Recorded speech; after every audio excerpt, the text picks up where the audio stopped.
RJD को tata bye bye कर चुके रघुवंश प्रसाद सिंह अब नीतीश कुमार से नजदीकियां बढ़ा रहे हैं। लालू के पत्र का जवाब दिए बगैर नीतीश को 3 लेटर लिखने वाले रघुवंश बाबू को लेकर बिहार के सियासी गलियारे में तरह तरह की खबरें चल रही हैं।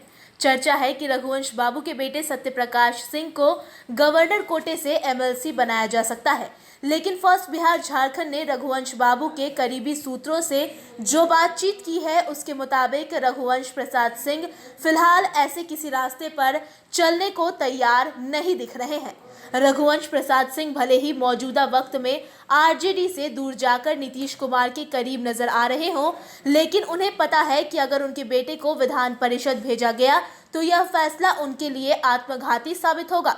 रघुवंश प्रसाद सिंह की नाराजगी आरजेडी के मौजूदा कार्यशैली को लेकर है।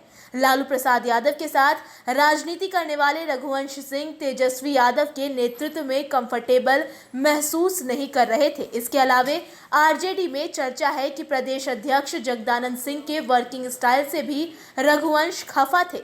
उन्होंने कई दफे सार्वजनिक तरीके से इसे लेकर पार्टी के अंदर लोकतंत्र का सवाल भी उठाया था।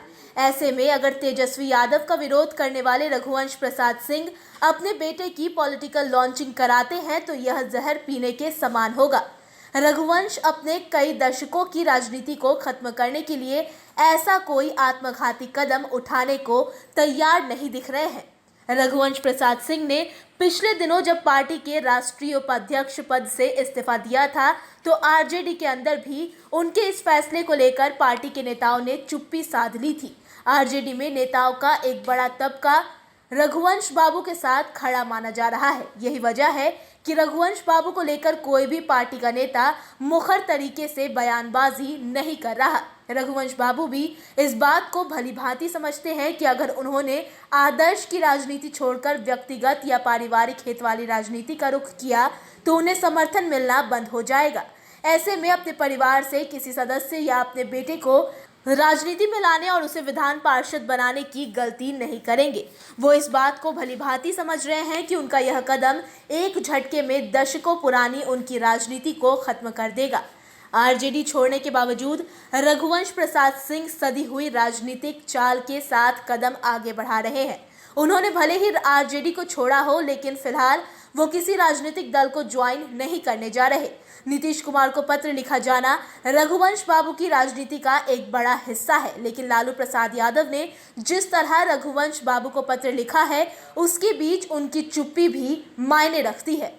रघुवंश बाबू इस बात को भी समझ रहे हैं कि अगर उनके बेटे को एमएलसी बनाया गया तो लालू और तेजस्वी को बड़ी राहत मिल जाएगी। अब तक रघुवंश के मामले पर बैकफुट पर नजर आ रहे लालू यादव और उनके परिवार के पास अपने नेताओं, कार्यकर्ताओं और वोटरों को यह बात समझाने के लिए हो जाएगी कि रघुवंश बाबू अपने बेटे को एमएलसी बनवाना चाहते थे। इसी वजह से उन्होंने नीतीश कुमार का साथ दिया है। फिलहाल विधानसभा चुनाव के पहले रघुवंश बाबू ऐसी कोई राहत देने के मूड में नजर नहीं आ रहे हैं।